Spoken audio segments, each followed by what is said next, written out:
au podcast de sorcellerie.net. Mon nom est Dead Breeze et je suis en compagnie de Zelda. Allô, Zelda. Bonjour, Dead Breeze. Est-ce que tu te portes un, bien? Oui. Après un, après Oui. deux, on est rendu à Oui. trois.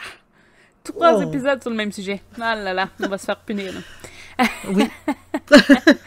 En fait, c'est une bonne chose parce que la troisième partie est un petit peu différente des deux premières. Comme quoi, oui, c'est des lieux bénéfiques qu'on va discuter, mais les lieux bénéfiques, c'est des lieux reliés au chakra. Est-ce que tu peux nous faire une petite description? Puis là, je sais que je t'envoie ça en plein visage, mais des chakras.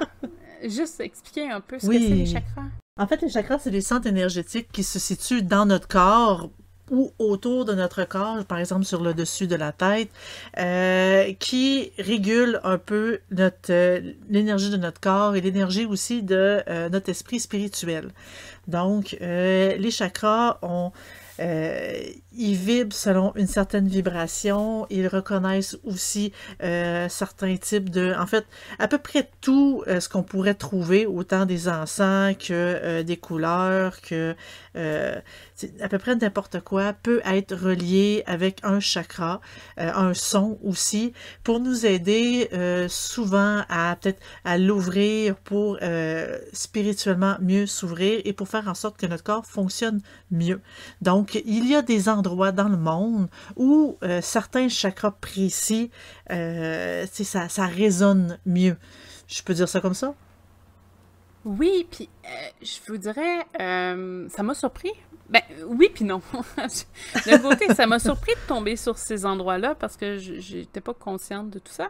D'un autre côté, je trouve que c'est un peu normal qu'il y ait des points centrales sur Terre, considérant que les chakras, c'est quand même une espèce de vibration, tout ça. Peut-être que c'est un endroit où on possède, mettons, la base de cette énergie-là. Je trouve ça ultra intéressant. On va essayer de faire le tour. C'est sûr que je dois pas avoir... J'ai pas des tonnes et des tonnes d'informations, fait que ça se peut que ce podcast-là soit un peu court, mais je trouvais qu'il sortait beaucoup de l'ordinaire parce que c'est pas un sujet qu'on entend souvent, puis je pense que peut-être dans les articles sur les chakras sur SNET, honnêtement, j'ai pas regardé, je vais me taper les doigts, mais j'ai pas de mémoire géniale, donc moi, il faut que je le relise plusieurs fois là, pour me souvenir de tout ça, donc je pense pas qu'il en avait fait mention. Écoute, peut-être que si on a un journaliste qui décide de se lancer, ça pourrait être intéressant aussi comme lecture. Oui.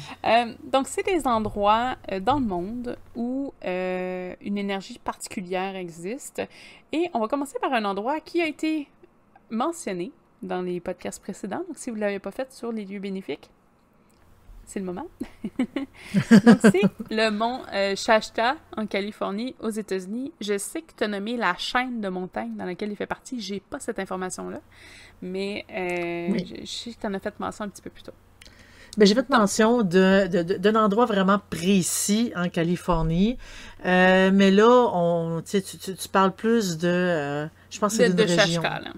Oui. Oui, non, c'est vraiment le mont Shasta en tant que tel. Donc, c'est considéré comme le chakra de plus primal sur Terre. C'est la racine en tant que tel, là, c'est le chakra racine. C'est la base de toutes les énergies du monde. C'est comme ça qu'on le C'est pas le décrit. chakra de la couronne? Non, c'est racine. Ah. Son énergie, c'est comme un geyser. C'est une force intense, sans forme, sans structure, un peu chaotique. Il y a beaucoup de légendes qui concernent l'endroit, qui disent que l'endroit, il y aurait eu des habitants depuis plus de 7000 ans. Ça, j'ai pas pu vérifier. Des fois, il y a des trucs qui tombent aussi dans le mode légende, là. Dans une légende de ce mont-là, d'ailleurs, on explique qu'il y a un prospecteur britannique qui aurait trouvé une cité... Puis si je l'ai noté parce que je trouvais ça ultra intéressant, là, qui aurait trouvé une cité en 1904 dans le mont, alors qu'il faisait des recherches pour miner de l'or. Il aurait trouvé une cave menant un chemin de 11 000, pas 11 000, mais miles en tant que tel. Oui, les milles. Dans la caverne, il y aurait eu un village Et il aurait trouvé, bon, il aurait vu de l'or, des boucliers, des momies et des êtres mesurant près de 10 pieds. Je sais qu'en Europe, ils calculent par centimètre. Ça doit être proche du 2 mètres et demi, 10 pieds. À peu près. Là, j'ai pas la convertisseur. Parce que moi, je suis... Et je pense que c'est pas mal plus que ça. Parce que je suis 1,60. C'est au moins 3 mètres. 10 pieds. Parce que, ouais, c'est... Vu ma grandeur, puis le nombre que je fais, je suis plus haut que 5 pieds. Si je le double, c'était à peu près 5 pieds.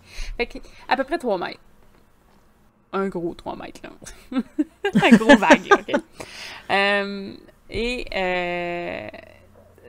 C'est ça.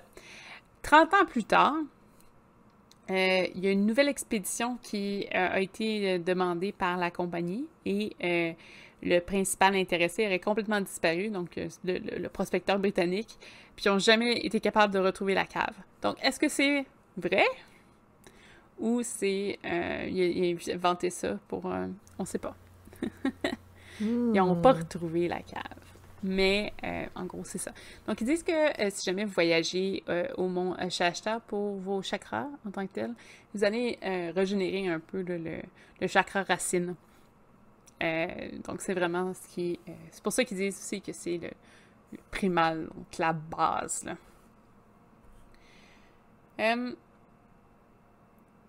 Ensuite, on a le chakra sacral, qui est lié au lac Titicaca, en Bolivie et au Pérou. Donc, c'est le point énergétique situé au centre d'une île. On l'appelle l'île du Soleil. Ça, je pense que c'est traduit maison. Hein? Donc, on s'excuse. Et il y aurait eu des civilisations qui auraient été submergées dans le lac avant même que l'humain connaisse l'existence qu'on lui donne. Donc, apparemment, il y aurait eu une espèce d'un autre groupe qui aurait vécu avant l'homme, qui aurait été submergé, parce qu'ils trouvent des monuments en dessous de l'île. C'est comme un... c'est pas vrai. L'eau autour de l'île, il y a des monuments en dessous. Excusez, je me suis un petit peu mélangée. Les pinceaux. Les monuments posséderaient une superficie de 660 pieds de long et on estimerait des ruines à environ 1500 ans. Et c'est l'endroit le plus sacré pour la population qui est en place. Donc, on lui accorde une certaine énergie. L'énergie n'a pas été définie dans les descriptions que j'ai trouvées sur le lieu. C'est sûr qu'il y a quelque chose de mystique. La plupart des lieux où il y a des centres énergétiques, des chakras, c'est pas lié à des constructions humaines. Fait que je pense que le fait qu'ils rapportent pas ça à des humains, il est encore considéré comme construction non humaine. Parce qu'ils savent pas pourquoi c'est là ou qui aurait construit ça. Est-ce que c'est une cité qui aurait sombré puis il y aurait seulement un bout d'île qui serait resté? On n'en a aucune idée.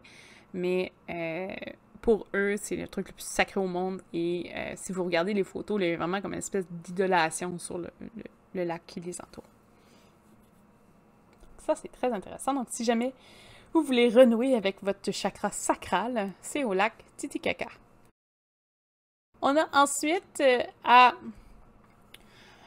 Uluru et Kata, en Australie. En fait, Uluru et Kata... Là, c'est sûr, je déforme ça. Et Kata Chuta forme un centre de c'est pas évident. Forme le centre de l'énergie du plexus solaire. Uluru est aussi connu sur le nom de Ayers Rock. Tu vois, en anglais, j'ai pas de problème. Et ce serait un rocher qui aurait plus de 550 millions d'années. Donc, il y a de l'âge. On dit aussi qu'il y a des grottes qui posséderaient des peintures antiques, là, dans le fond, qui datent peut-être de la préhistoire. Je pense pas que ça date de la préhistoire, selon les espèces de notes qu'il y avait, mais plutôt que, comme c'est un endroit qui est très, très... les gens de là-bas vont aller faire des cultes et tout ça, donc il y a probablement des peintures sacrées que les tribus faisaient, tout ça, à ce niveau-là. Donc, on explique que ces endroits-là sont un peu comme le cordon ombilical de toute chose qui vit. C'est un immense monolithe rouge. Puis, bon, on explique qu'il y a un rituel arborigène qui se faisait à Uluru. Et c'était un rituel pour aider le grand esprit de la Terre. Et si le rituel était complété parfaitement, la perfection se répandrait sur la Terre et aucune espèce ne connaîtrait la mort. Donc, la mort disparaîtrait de nos vies. Donc, évidemment, le rituel n'a jamais été accompli. On vit un peu plus longtemps, hein, un petit peu plus longtemps à chaque peut-être siècle, on peut dire ça. Il y a peut-être quelqu'un qui réussit à faire des petits bouts, mais pas au complet. Donc, on dit aussi que il est strictement interdit de l'escalader. C'est très, très, très mal vu. Et, étant donné que c'est un site sacré, là, c'est à éviter à tout prix. Si soudainement l'envie vous y prend, c'est très, très fortement déconseillé. Ben, j'imagine que vu l'âge du rocher aussi, je dis pas que le rocher il est instable, c'est pas ça du tout. Je pense qu'il y a un côté aussi, le fait que c'est peut-être une des choses qui savent que c'est très, très, très, très, très, très vieux et qui survit. Parce que la Terre ne veut pas se régénérer de la façon qu'elle travaille et tout ça. Donc, ça peut être intéressant aussi de savoir que ce rocher-là a quand même survécu des millions d'années et qui est encore là malgré la pluie, le mauvais temps, il y a plein de choses qui peuvent arriver, là. Souvent, ben, il y a du grabuge qui se fait et lui est encore sur place. Et justement, là, sa couleur rouge est quand même assez... ça flash un peu, donc c'est quand même assez beau aussi. On a aussi un endroit, évidemment, qui représente le chakra du cœur. Donc, c'est à Glastonbury et Shaftesbury, en Angleterre. J'allais y arriver. Hein. Celui-là est un petit peu particulier parce que, bon, ce serait la maison du Saint Graal, donc à Glastonbury. Et Shaftesbury serait l'endroit où serait placée, et là je l'ai traduit maison, la lance sacrée du but. En anglais, c'est le Sacred Spear of Purpose. OK, le BUT du but. BUT, comme un but dans la vie. Là. La destination. Non? Ouais, je sais pas. Mais je comprends le... C'est un petit peu difficile des fois de... Mais là, c'est en Angleterre, donc c'est normal que ce soit en anglais. Oui. En gros, ça explique que quand les deux articles sont réunis, donc le Saint Graal et le Sacred Spear of Purpose, ça fait vibrer les énergies très, très, très intenses sur le Saint Graal et refaire vibrer cette énergie-là sur l'ensemble de la Terre. Donc, le Saint Graal permettrait de solidifier la fraternité entre les nations et résoudre des conflits. Et quant à nous, bon, ben, ça réglerait aussi des maux, la douleur, la souffrance et la mort de la pensée, excusez-moi, et la mémoire. J'explique. Le lieu est sacré, possède une énergie, mais quand les deux items seront ensemble, ça va faire boum en énergie. En gros, c'est plus ça. Tu vois, je serais curieuse d'en connaître un peu plus sur le Sacred Spear of Purpose parce que je l'avais jamais entendu, ça-là. Mais ça existe. Le Saint Graal est quand même assez connu, mais je pense qu'il est connu à cause des œuvres littéraires qui en font mention. La légende arthurienne en particulier. Donc, si ces deux items-là réussissent à se toucher, ça résoudrait les conflits interpays, ça réglerait tous les maux de la Terre et les conflits. Les conflits internes, rien de externes. Moins. Oui. Donc, évidemment, comme ça touche le cœur, ça touche l'ouverture d'esprit. Si vous allez dans ces lieux comme ça, l'ouverture aux autres, l'ouverture contre les conflits, tout ça. Donc, c'est un endroit à aller visiter. Et là, vous ne serez pas surpris de savoir qu'on a des pyramides d'Égypte dans la liste d'endroits pour les chakras.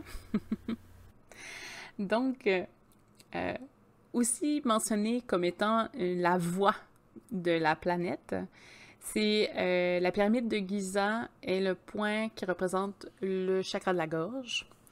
Donc, c'est la plus vieilles pyramides de la nécropolis de Giza. C'est un des derniers vestiges des sept merveilles du monde.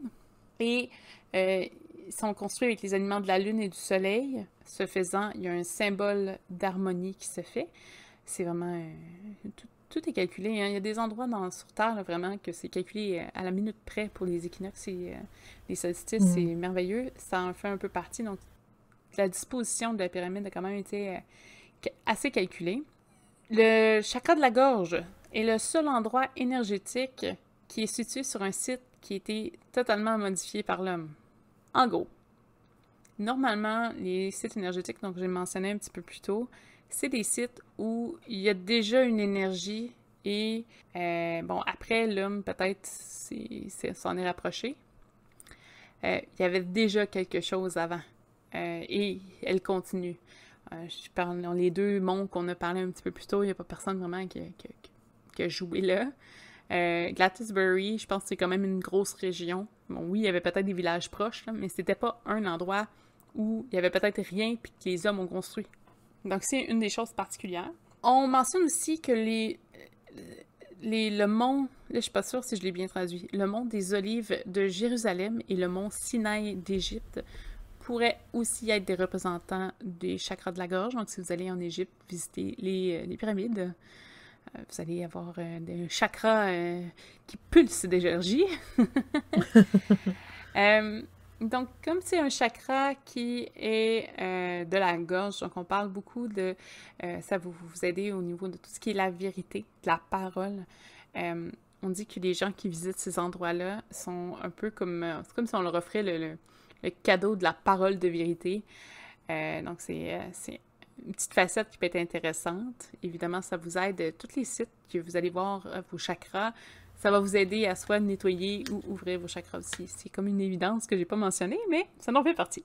On a un chakra qui est particulier, encore. J'ai le nom anglophone, j'ai pas trouvé la traduction francophone, et je ne sais pas comment... je peux essayer, là, mais c'est le Ion Activation Center. Donc, le centre d'activation Ion. On va l'appeler comme ça. C'est un point qui bouge.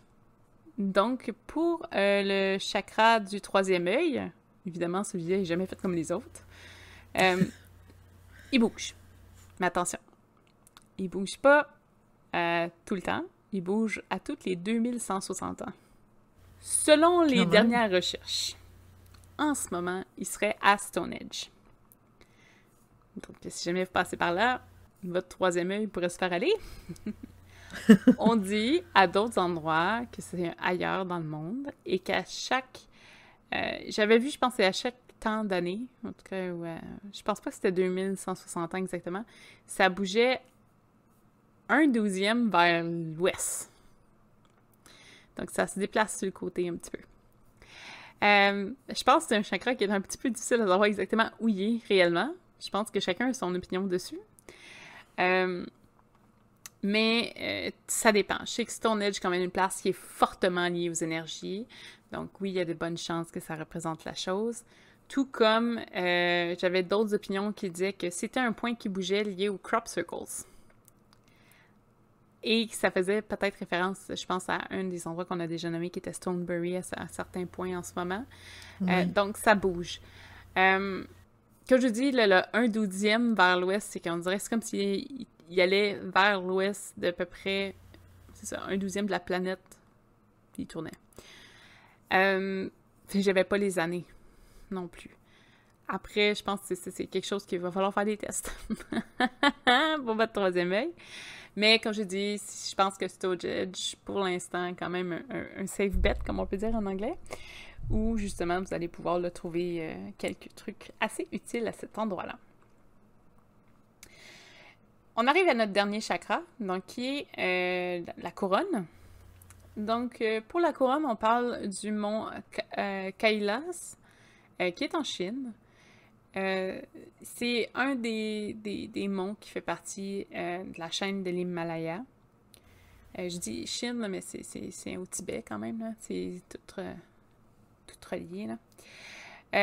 L'Himalaya a une force qui est extraordinaire. Je pense que juste sa présence, sa stature en tant que élément naturel est impressionnant. Puis je pense que ça, tu peux juste être en approbation avec ça. Quand même, c'est un des plus hauts mondes du monde, là.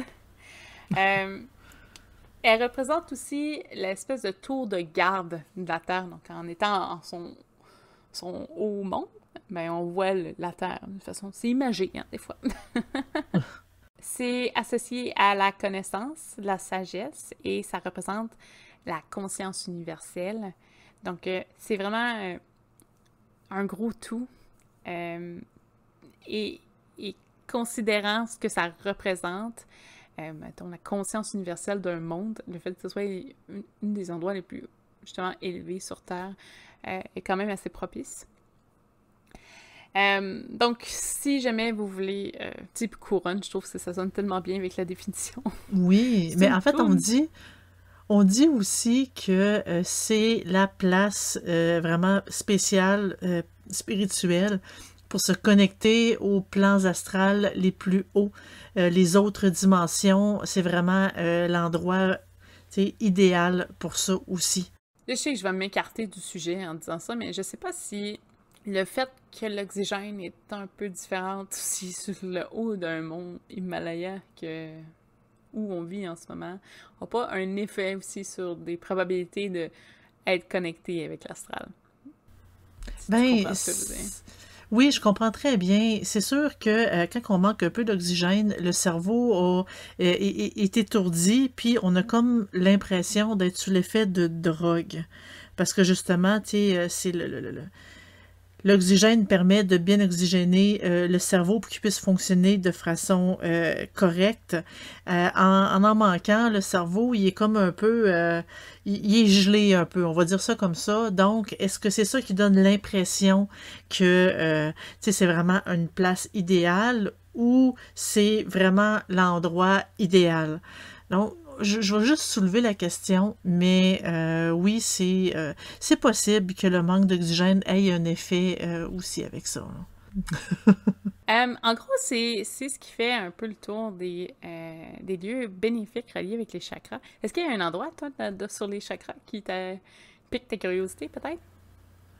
Oui, moi, ce qui me pique la curiosité, c'est Stonehenge, le fait que ça bouge. Je serais très curieuse d'aller voir et d'essayer d'établir précisément où est-ce qu'il est rendu. Ça m'intrigue. Ça m'intrigue beaucoup. Je suis quand même de nature assez curieuse, donc... Oui, puis c'est pas quelque chose que tu peux juste essayer de trouver toute seule. Tu sais, je veux dire, ça peut être partout, là, techniquement. Oui. Si ça se déplace plus souvent que certains peuvent le penser, par exemple, qui serait dans l'erreur avec Stonehenge, c'est que ça pourrait être vraiment dans un endroit qui a rien, où on peut pas se rendre, ou ça peut être vraiment n'importe où. Donc, il y a peut-être un petit côté mystérieux. Puis je pense que ça marche aussi avec l'espèce de symbolisme du troisième œil, qui n'est pas nécessairement, je veux pas dire stable, mais je veux dire qu'il est justement plus mystérieux. Je trouve que ça va chercher ce côté-là. Je sais que le mont Shasta en Californie, les commentaires qu'il y avait, c'est que les gens étaient vraiment impressionnés de la force qu'ils pouvaient ressentir sur les énergies qu'il y avait là-bas. Si je me trompe pas, puis là, je veux vraiment pas dire n'importe quoi, mais je vais le faire pareil. Je pense qu'il y a une personne sur YouTube qui va marcher sur tous ces monts-là. C'est une YouTubeuse, j'ai pas son nom malheureusement, là, mais elle fait... je pense qu'elle va chercher plein de sujets, des trucs occultes, tout ça, puis au début, en tout cas, elle connaît zéro le sujet, puis elle s'informe, puis elle est le fun, puis elle y va d'un côté neutre en disant « Go, tu sais, je vais y aller, puis je vais expliquer comment moi je me sens, tu sais, même si je suis neutre là-dedans, tu sais, c'est pas que je crois pas, je suis prête à croire, mais... » Elle a une façon un petit peu plus longue de voir les choses, puis c'était intéressant parce que il me semble qu'elle avait quand même fortement réagi sur la montagne. L'espèce d'effet, tu sais. Puis elle essaye aussi de dissocier le côté spectacle, peut-être certains guides touristiques ou certaines personnes d'endroit peuvent donner comme effet. Mm-hmm. Mais sinon, oui, je trouve que c'est des endroits qui sont super intéressants. J'avoue que le Sacred Spear of Purpose, j'aimerais ça savoir ce que c'est. J'aimerais ça voir ce que c'est, mais c'est à l'air d'être un objet un peu plus mystique. Puis on sait que ça n'a jamais été réuni parce que, bon, ça aurait résolu tellement de problèmes dans le monde. Oui, ça aussi, je trouvais que c'était quand même assez représentatif. Puis les endroits résonnent même si les objets sont pas nécessairement là. Mais oui, en gros, c'est ce qui a trait là, pour les endroits considérant les chakras. Je sais que c'est un petit peu plus court comme podcast, on s'excuse, mais au moins ça donne une idée un petit peu plus spéciale. Puis si jamais c'est trop court, on fera un boni pour les Patreons. Sur ce, on va vous souhaiter une excellente semaine. N'oubliez pas, vous pouvez toujours nous rejoindre sur le site de sorcellerie.net. C'est un endroit où vous pouvez poser vos questions, vous pouvez discuter avec les autres membres, vous pouvez échanger sur plein de sujets de l'ésotérisme et du paranormal. Et c'est gratuit. Oui. C'est aussi modéré. Je sais qu'on n'en parle pas souvent de ça, mais comparé à bien des endroits, c'est modéré. Si vous préférez la discussion en direct, vous pouvez toujours aller sur Discord. Et d'habitude, on répond quand même assez vite. Donc, vous allez avoir accès directement à tout le monde. Sinon, si vous préférez les lives aussi, les samedis, on fait un live stream qui est sur Twitch, donc à www.twitch.tv/sorcellerinet.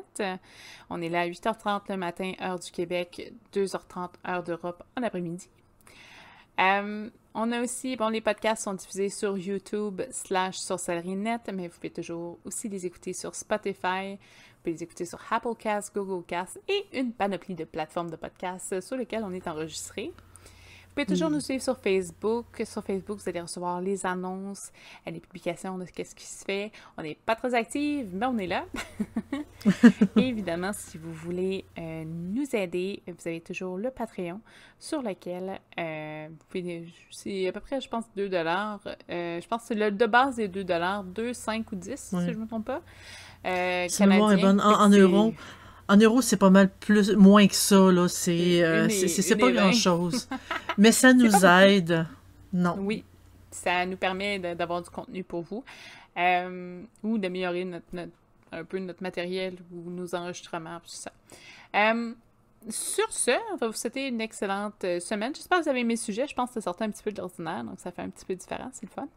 Et on vous souhaite une excellente semaine et on se revoit la semaine prochaine. Merci! Bonne semaine!